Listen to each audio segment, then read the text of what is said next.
We put Trifan 600 in its place in Prince Rupert. It would have picked up that gentleman in the field, flying direct to the hospital pad in an hour and 45 minutes. Done. He's got surgeons on him and so forth. We saved about 4 hours of time, not necessarily the golden hour, but well within the opportunity to save a life. Welcome to Hangar X Studios, where former fighter pilot and host John Ramstead takes us on a journey across aerospace as it enters an historic period of innovation and transformation. Our guests include aviation experts, pilots, financiers, military leaders, and innovators of all types. Buckle up for another episode of Hangar X.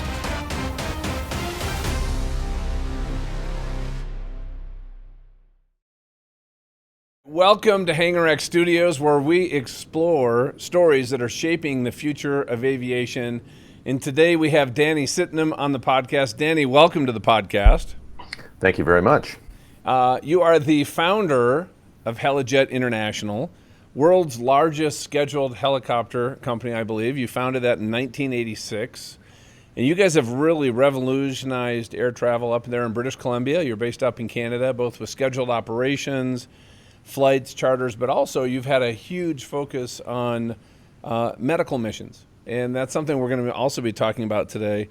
You're also in the Canadian Hall of Fame, and that just represents the contributions you've made in your career, and it's an incredible legacy. And toward the end of this, Danny, I'd love to dive in a little bit and talk about what that legacy means to you and how that's also shaping kind of this whole next chapter of aviation that's being written right now. How's that sound?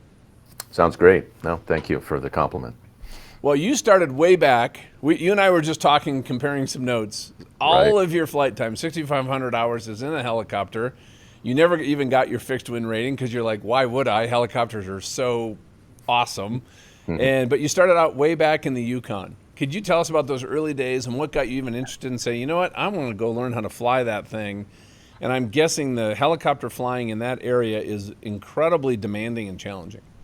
Yeah, it certainly is. It was certainly when I started flying back in the early 80s, it's very much the wild, wild west up north. I mean, it was really the wild, wild west. I mean, we were landing helicopters come into a town, park on the road, along with a bunch of horses and cars, kind of tie up your helicopter and then go to the bar and, or go to your hotel room. And then, it was very much the wild, wild west. And really, you're in the bar having a drink and your helicopter is literally parked right out in the street. On the road, beside a car, beside some horses and stuff. And nobody like cared? Nobody cared. It was just part of the furniture, part of the scenery, moving geologists and moving all sorts of exploratory type work back then. That's probably not done today, but certainly back in when I started flying, it seemed to be very common ground. But just my career started very serendipitous in many ways. I was not destined to become an aviator, nor did I have an interest. My interest was actually I was 2 years into a 4-year apprenticeship to become a machinist after high school, and that's where I started. But one day, someone landed a Bell 47 helicopter on top of Burnaby Mountain, which is a beautiful mountain setting just outside of Vancouver, where I was actually working for some side money as a chef at a steakhouse. And during the day, I paused, took a break, came outside, and I saw this helicopter. Pilot shuts down, comes over and walks over. We make some small talk, and he's waiting for some customer or something like that. And he says, my customer didn't show up. Would you like to go for a ride? And I said, sure, why not? Seriously? So I jumped on board. Now, the Bell 47 looks like those helicopters you used to see in the MASH. In MASH, like that. It's the same helicopter, right? With the big bubble front and the lattice, the lattice tail. Like this is like an iconic helicopter, right? It's an iconic, wonderful aircraft. Yeah. And so we go for a ride, and he takes me all over the mountainside here outside of Vancouver and so forth, lands me back there. I go home that night, and I said, you know what, Dad? I'm really found something that I found a little more interesting than possibly becoming a machinist. And I was getting disillusioned with the machinist curriculum. I was working in a unionized shop, and I was young, eager, and, excuse my French, piss and vinegar, wanting just to, get on with life at 18. And Dad said, yeah, follow your heart, go for it. So I got my helicopter's license over the next 6 to 12 months. And then I headed to the Yukon. That was my first job with a Hiller 12E, which is a piston helicopter similar to the Bell 47, for a small company that worked out of a town called Mayo, which is still there. It's around the central point of the Yukon. And that's where I cut my teeth learning how to fly, and spent the next few years flying up there and building up my time and my experiences and so forth. So that's kind of where I started. Well, did you do that training yourself? Because that's a big investment, I'm guessing. The time and energy, that must have been a real passion to get that rating, because it's more expensive even today than getting a private pilot license. You're absolutely right. It was very expensive back then. I mean, back then, it was $12,000 to get your commercial certificate. That was in the early 80s. That's in the early 80s. I mean, today, it's about 110,000 to get your commercial certificate here. And probably similar to the U.S., just in USD. Yeah. But, I begged, borrowed, and stole. The parents were good. They helped me out a little bit. And it took me about 12 months to eventually receive my license and achieve my, privilege to fly commercially. Danny, when did you get your that commercial license? The 82, 83 time frame, is that about right? It was earlier than that. It was 77 that Oh, it was, okay. my license, excuse me. Yeah. So I started flying, actively commercially in 79. So you founded Helijet in 1986. Correct. Which has now become one of the largest, or the largest, operator of scheduled helicopter services in the world. Mm-hmm. Between 77 and 86, tell me what was happening and how you actually crafted this vision that launched a company that was so impactful. Because I think there's a lot to learn from that, from our company and everybody now that actually has these visions of actually taking something and building, the future, whether it's Helijet or, the next Bell, the next Sikorsky, if that makes sense. Yeah, sure. So between 77 or 79 through 82, I was just actively flying as a pilot, mostly up north, up in the Yukon area, up in northern British Columbia. Flying, I got endorsed on several types of helicopters, flying for numerous types of clients, government agencies, private sector, mining companies, and so forth, with 3 or 4 helicopter companies that I was employed by. And I built up my time. And then I came back to Vancouver over time, somewhat a little more seasoned as a helicopter pilot, bumped into a former partner of ours, and we started a helicopter training school. So I started the school, and the school is still a successful school. It's being operated out here. And after a few years of that, it really wasn't my focus, but my partner wanted to take the school on and grow it. I said, look, I want to get more into commercial operations. I'll either continue to fly commercially for other companies, but I have some ideas. And that idea that my wife and I actually started talking a little bit more about was, here in Vancouver, I live on what is the North Shore Mountains. And Vancouver has 2 bridges that connect the North Shore to the core of Vancouver. I've been taking that bridge now for almost 40 years, 45 years. And every time I drive by on those earlier days, somewhere between 82, 83, 84, whether it was with my wife or by myself going to work in Vancouver, I see these seaplanes going back and forth every day with high frequency, and they're all going to Victoria, dropping off whomever, leaving from the downtown waterfront of Vancouver and heading to the downtown waterfront of Victoria, which is the capital city of British Columbia.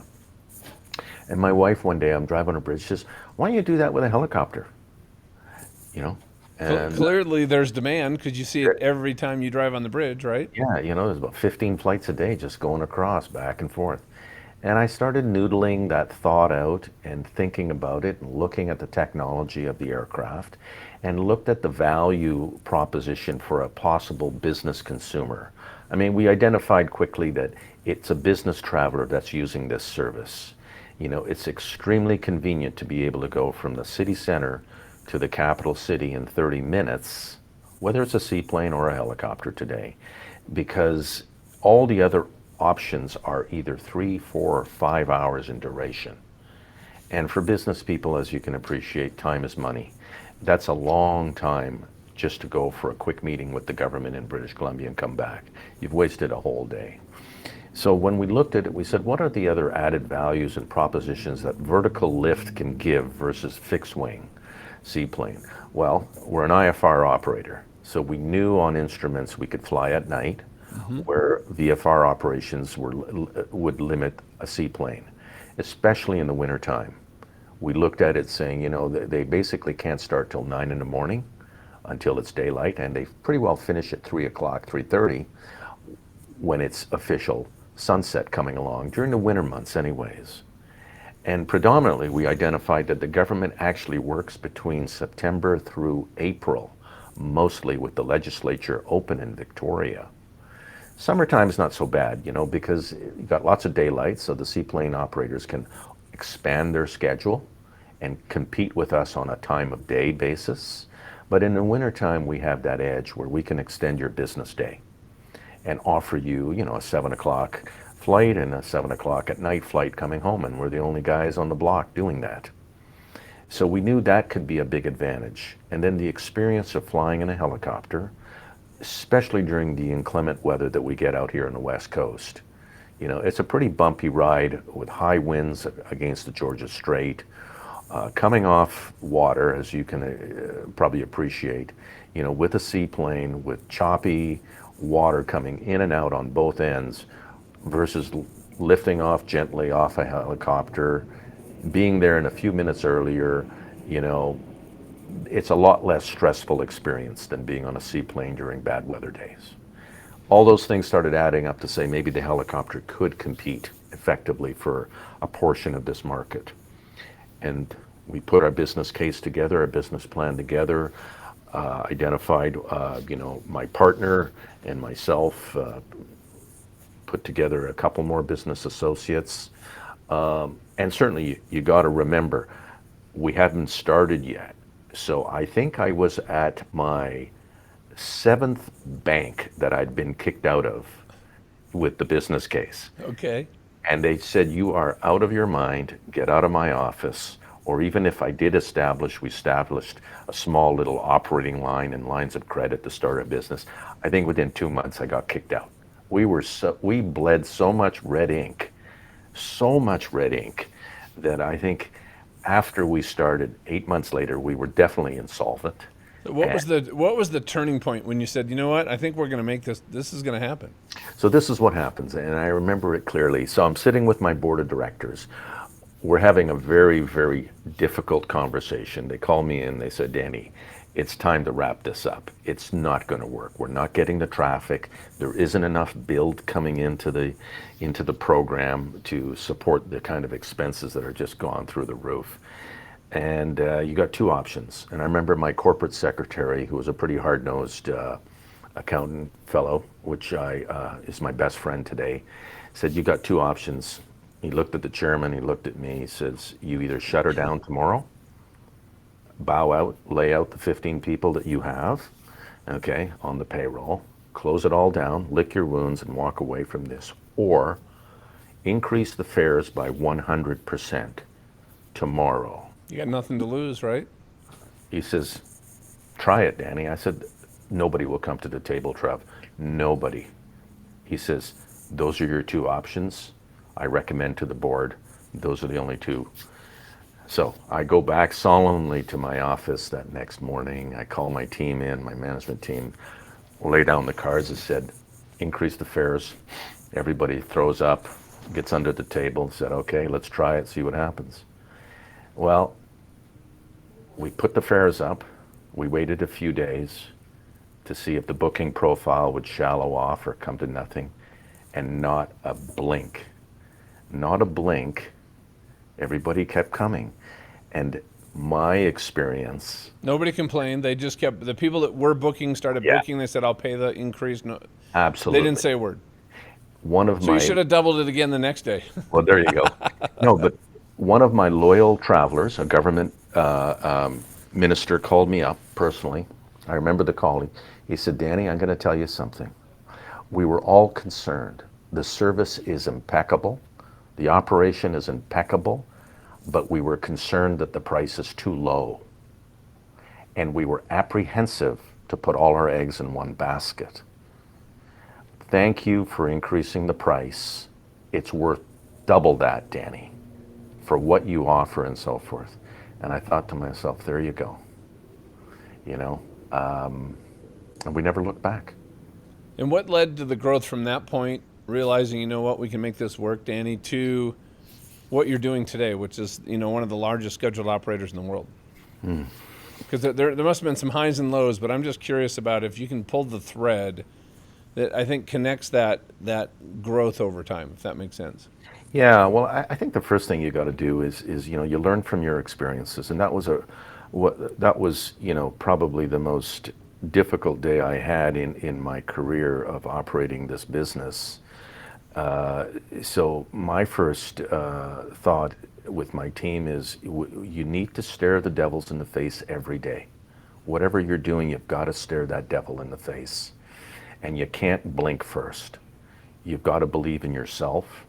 Then you have to believe in your team and your product, you know, that you can make a go of it. And I think that's the first piece. So every turn that we take and we look at our growth pattern is, do we have the confidence that the consumer will buy our product, believe in our product, and so forth? And really it does boil down to great people. It's all about the people. You know, the aircraft itself is wonderful and so forth, you know, but it's about the people and the experience that the people give that consumer, you know, at the front line, at the reservations line, you know, the ground handlers, the pilots, and so forth and so on. And when you package all that up, you know, and give from start to end, and this is like buying any product, when you have a great experience from start to finish, you're coming back to buy more of that product or that service. And that allows us our growth. You know, I love that perspective. Stare the devils in the face. Basically what I'm hearing is, you know, don't shy away from big challenges. Mm-hmm. You got a great team, trust them and figure out a way to push through when you feel that resistance, and invest in your people. Trust them, because it's all about the people and then the experience that they give your customer. So what I'm also hearing, though, is you were very customer focused and centric. It wasn't specifically about the helicopters and that we do, this is what we do. Yeah. But it's all about who we serve and the experience we create for them. Now, we could do a helicopter. We're going to talk a little bit about advanced air mobility and kind of some of the future. The helicopter is just the vehicle you chose, but it was a different philosophy that really allowed you to have such loyalty and grow and attract great people. Absolutely, yeah. You know, and with that said, you know, one of the things you guys have specialized in, and this is what I believe is an area that our company will be participating in the future, is really medical operations. You know, I had an accident. It was 13 years ago. It was a horrible accident. My body was crushed, and a life flight helicopter had to show up, saved my life, but it took an hour to get there. And then they flew me back to a level 1 trauma center. I actually spent the next 2 years in a hospital. But without that life flight transport, I wouldn't be here. I'd be more like Christopher Reeves. I broke my neck in 2 places, and it was a long recovery. But organ transplant, and you know, we have an airport here at Centennial Airport where we're out of, and this great little restaurant, but it's where all the life flight comes in. And, you know, and we see a lot of, like, the Pilatus will come in, and it's clearly this is an organ. Yeah. It's then going to an ambulance to get to someplace. Yeah. And there's going to be some more efficiencies in the future where they'll be, you know, something that has longer range, has vertical lift capability, can actually just go right to that landing pad. But what got you interested in that part of the industry? What challenges have you seen to, I think, you know, deliver excellence in that area? That is a time critical area. I mean, we're talking about what do they call it, the golden hour? The golden hour. If you're not there in time to get somebody, well, it Yeah. didn't matter if you took off or not, right? No, you're absolutely right. We started looking at the opportunities to grow not just our scheduled air service business product, but also look at where we could add value to the province of British Columbia. And, the province has historically had contracts out for supply of services for dedicated air medical helicopters and dedicated air medical planes as well. British Columbia has the largest aviation service in Canada out of all the provinces in Canada for dedicated air medical equipment. So when we looked at the opportunity of Vancouver and a couple other outlying areas where the government was putting a new RFP out, we bid on it. We felt we could do that. And again, it falls back on the deep IFR experience that we have operating rotary wing. And, definitely we operate on a 724 with the air medical operation. We operate, with goggles under night vision operations religiously all the time during night operations here. We're in some very difficult areas that we're going into. I mean, there are just black holes everywhere. I mean, there's not a lot of light that we're going into some of the communities. That must take a lot of training for your air crew. Absolutely. And we have a tremendous amount of training curriculum that crews have to pass by. So when we bid the job, we knew we were going in with a lot of experience, operational experience on how to do it. We have a lot of airways that are already approved that we have been given by Transport Canada. So we knew we could apply the air medical program onto the existing airways that the scheduled service already has approved. But just doing a different mission profile. And when we were successful in winning our first piece of contract with the air medical side, we grew it up and worked with our customer, the government of British Columbia in this case, to grow it out and make it safer and make it more reliable to allow us to get into air, allow them and the paramedics. The paramedics, unlike maybe in the US of A in your country, they work independently and they don't work with Helijet or for Helijet. They're independent group under contract with the government of British Columbia. But when we started working with the people in the back cabin, we started talking about areas that we're not servicing and how can we develop those routes, get NVG involved so we can fly on goggles at night and offer truly 724 services. And that gave us more opportunity to grow the air medical, and we were in turn afforded more contracts from the government to expand into outer bases. And it's grown from there. A big key to it is that it is also a very satisfying role from a pilot's perspective, because you're actually making a difference, especially during that golden hour.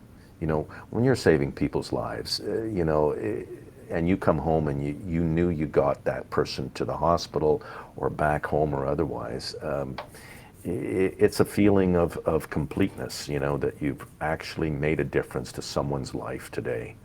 And I think that's a big part of wanting to be involved. It's almost a giving back, even though, it is a revenue contract, but there's a giving back there that we spend a lot of time in trying to develop the program to make it much more accessible to all citizens of British Columbia, not just, the people in the core centers.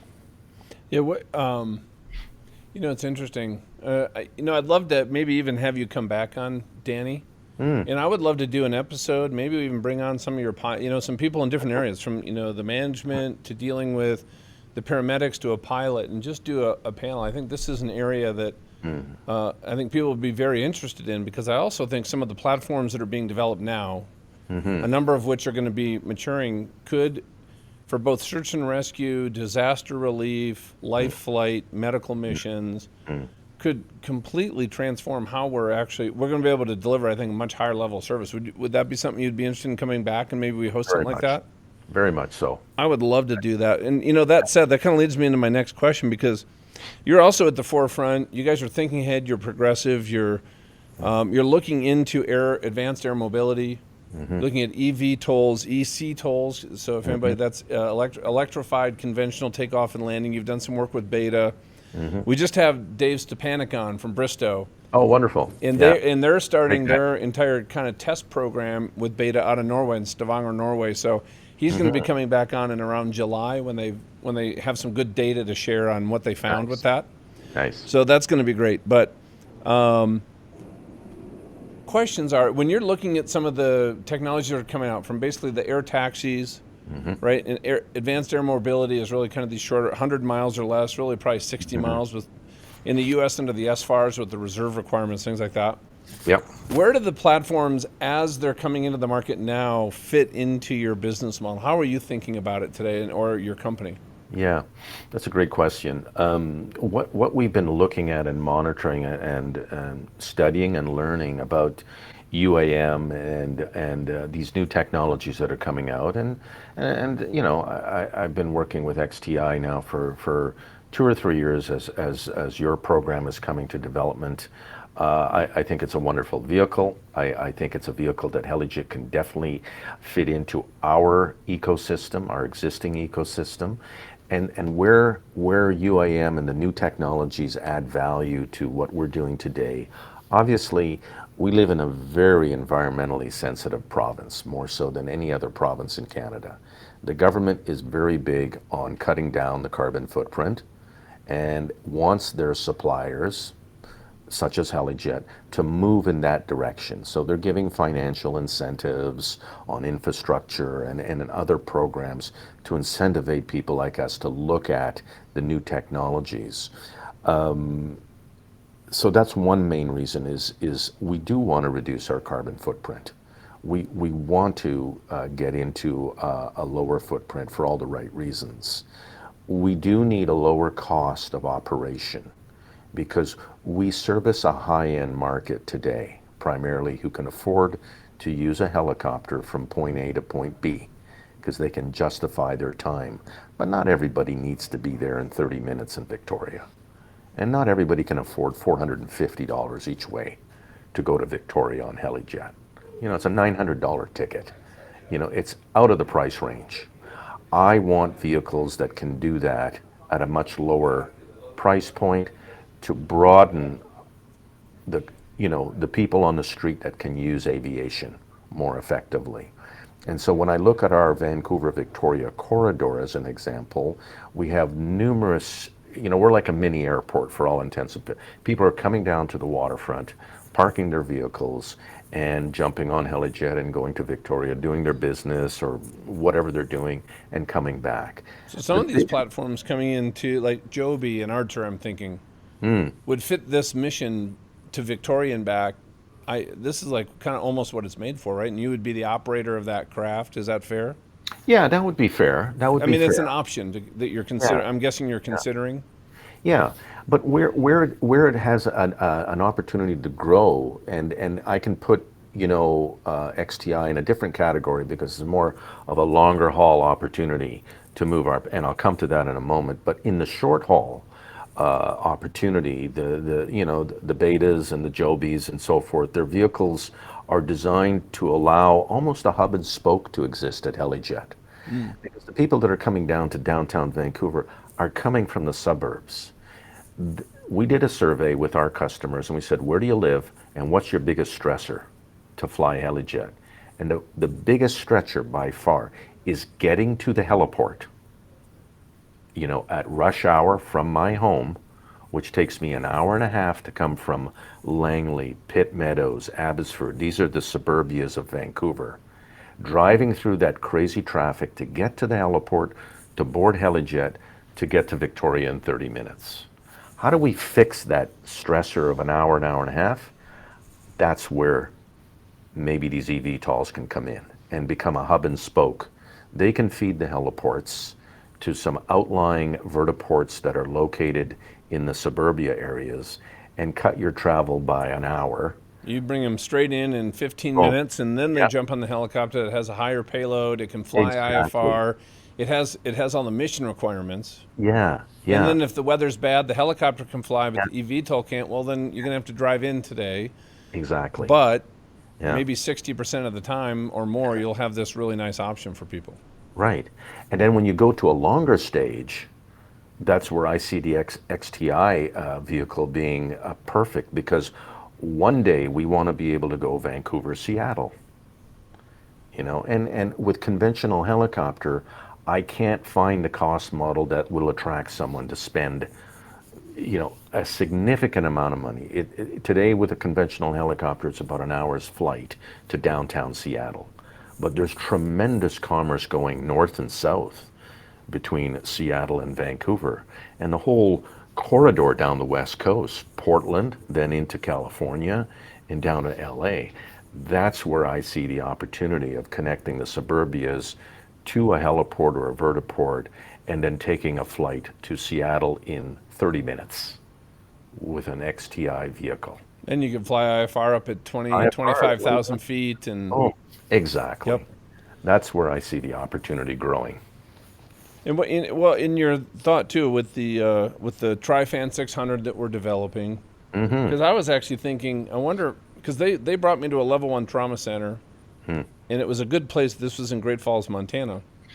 And then they had to work really hard to arrange transport to get me down to a specialty hospital here in Denver, and it got urgent.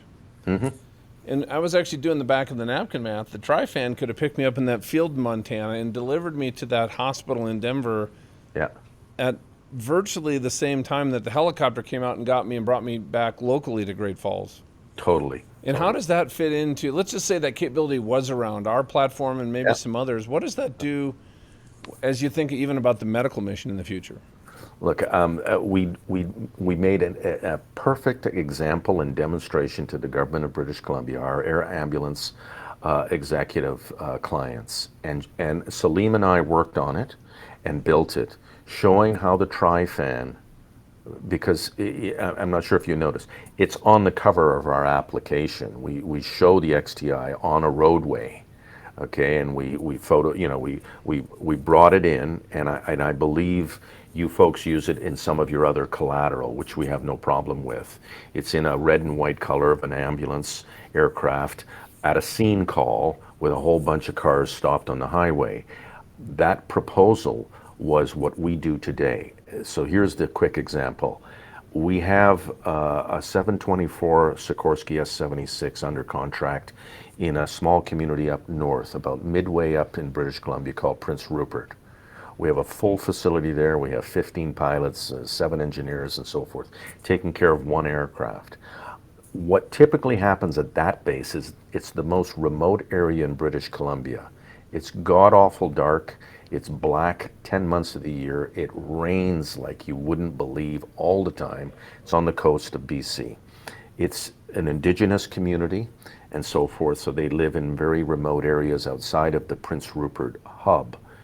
When someone gets hurt, the helicopter goes and picks them up in the forest, or whether it's a forester who maybe got their leg hurt, took a chainsaw to themselves or something like that. The helicopter picks them up, brings them back to Prince Rupert. So you got one load in a golden hour of this person having to get loaded into a helicopter, flies to the Digby Airport, which is the Prince Rupert Airport, and a fixed-wing ambulance aircraft has to come in, because we're 500 miles away from the Vancouver. So you got to coordinate all that, because there might not be a fixed wing up at St. Rupert or Prince Rupert. And that's all done by the government through their fixed-wing contracted aircraft. So they have to line up a fixed-wing to meet the helicopter, move the patient from a helicopter into the plane, okay, and we clocked all that time. We're already 2.5 hours from incident, and we're just loading them into a plane. Now they got 1.5 to 2 hours to get to Vancouver Airport, load them into another one of our helicopters to take them to the hospital helipad in the downtown core of Vancouver. 5 hours have gone by. In a golden hour, that guy's gone. Well, I'll tell you this, knowing the extent of my injuries, if that had been my scenario, I wouldn't have made it. Yeah. I wouldn't have made it. I had a brain bleed. It was bad, but yeah.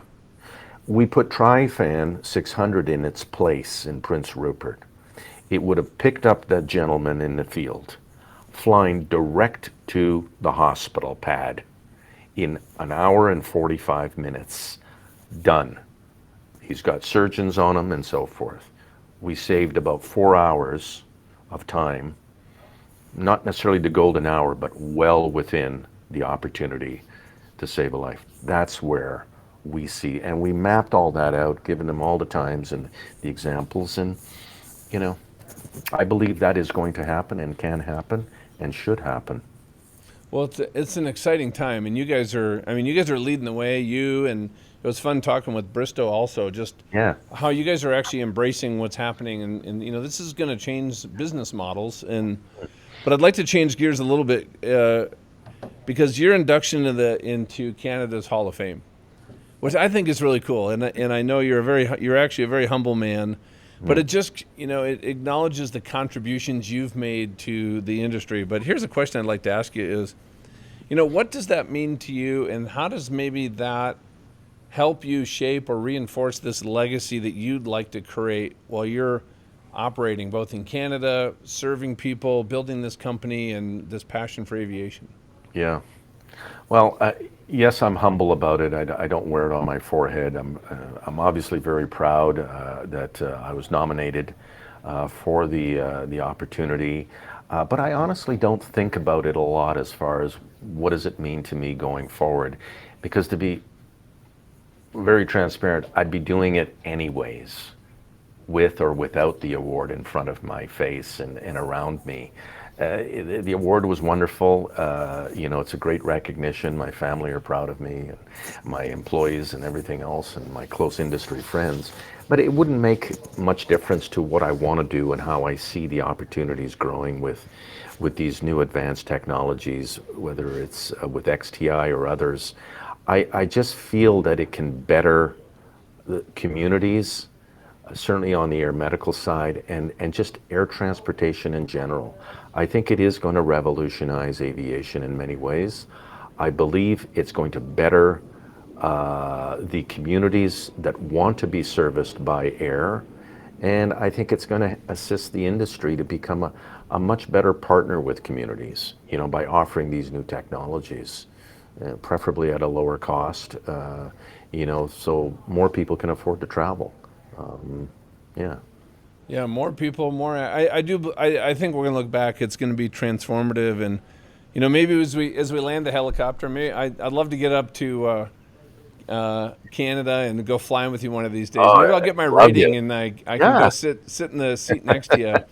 That'd be But great. when you're looking ahead in the future, let's just say 5 to 7 years out, what opportunities and challenges do you see both for Helijet and the industry in general? I just love your thoughts on what you see, because you really have a front row seat to everything happening. Well, two thoughts.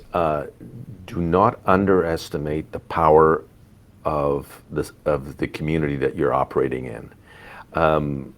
There's always been a concern, and I sit on the board of directors of CAM, the Canadian Advanced Air Mobility Group, which we formed about 4 years ago. And that is to promote and learn more about how UAM can serve communities in Canada and abroad, what infrastructure we need and so forth.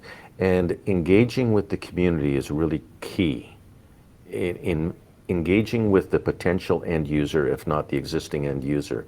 So when we look at Helijet, I've learned that my audience is really important to ask them. And everybody says, well, who's going to get into that new state-of-the-art aircraft? They're going to be apprehensive and, moving way ahead into, unmanned vehicles one day and so forth. And I said, look, I think we've developed a relationship with our customers that use helicopters. For them, it's like getting on a bus. I mean, they just don't even think about it. Many of them fall asleep when they're going to Victoria in the back. They're so accustomed to it, don't even blink. So as long as the brand is reputable, which I believe we have a good brand, as long as Helijet's on the side of that Trifan, they're going to just come in as if it's just another aircraft that Helijet's operating. We've built that. Because the trust is there, the experience is there. They're like, if you're flying this, I don't have to worry. I'm going to go get on board. They're going to get me where I want to go. I'm just going to enjoy the flight. Yeah. And the people that I'm with here. Because there's some cool people. if you see American or United on the side of an aircraft, whatever it is, you don't have any apprehension. People are just going to buy the ticket and carry on. So we've resolved that issue. But when it does come to community relations, it's where the infrastructure is going to be. And I believe that's the story right now with UAM and some of these technologies. Where are these vertiports going to come into play? And, not in my backyard is the standard line. I don't want that noisy aircraft landing beside me or near me or whatever the case may be. And I think those are the things that we need to study harder to make sure that the community supports it and understands it. Then the infrastructure.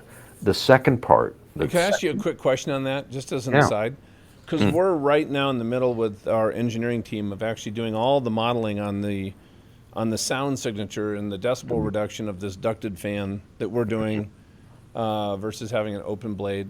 Is there maybe this is a follow-up question after this interview, but I'd love your input on what is that sound signature that would allow, like in a small community municipality, to have a vertiport where they're like, you know what, that's not going to bother us. We'd be okay if it sounded like this. Do you have a...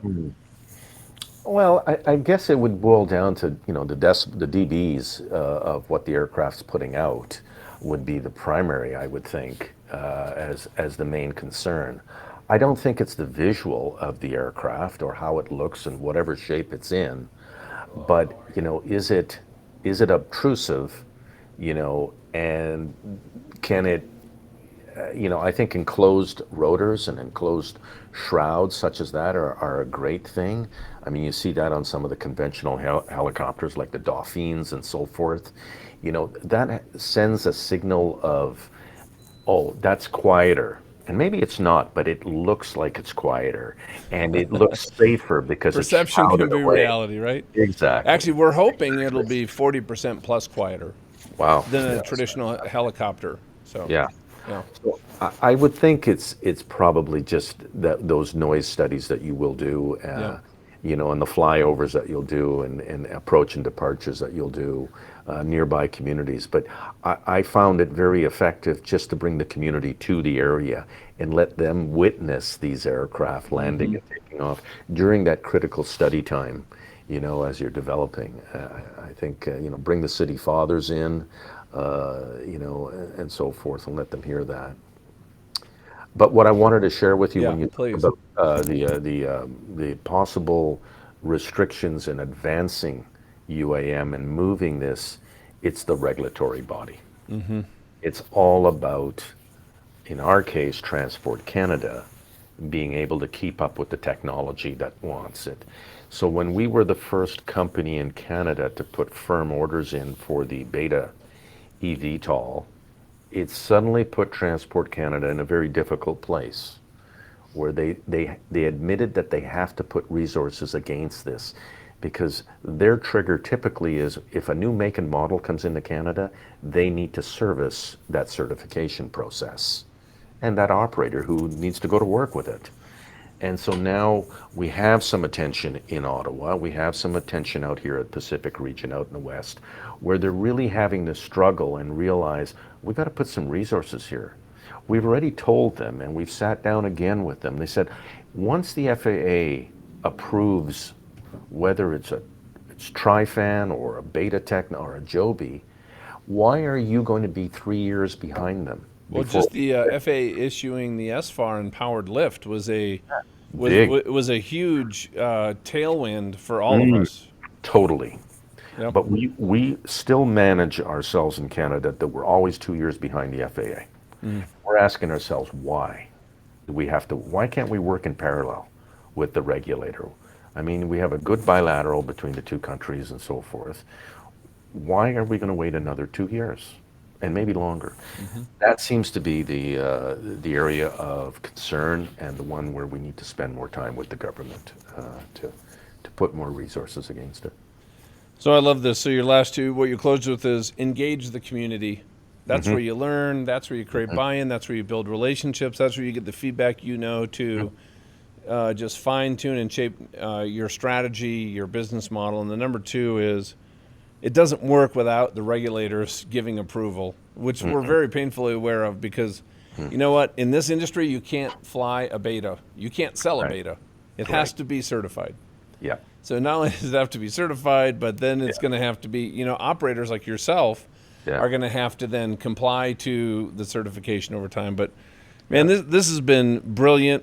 I really appreciate your time, Dave. We're going to have to, what we need to do is come up to Vancouver with a camera crew and just film some stuff on the ramp and some of your missions and out in the Yukon. And I think that would be so much fun because then we could even get, I think, a big focus of what we're doing is really on where, advanced air mobility through, I think, I'm almost thinking of xVTOL, like extended range VTOL, right? There's a range of out there, but where this is going in the future and, the technology, the operators, the innovations that are happening. We're just looking through the technological breakthroughs that a lot of the industry players are having and people like, Rockwell Collins and GE and there's just so many things happening. But anyway, that would be a lot of fun. But love to. Yeah, Danny, thank you for your time. Keep knocking them alive out there. Thank you for what you do because as a beneficiary of a life flight, you know what? My kids, my family, my friends they don't realize it, but I'm here because of somebody like you up in Montana had that service available. And there's probably thousands of men and women and fathers, sons, mothers, kids that are here and might not even realize it, but because it was a vision you had back in 1986 that turned into having a service that saved a life. And so I'm very grateful. Thank you very much for the opportunity, and please call anytime. We'll be here, and would love to have you up here and host you up here if you could. Okay, that'd be awesome. All right, Danny, have a great day. Thanks so much.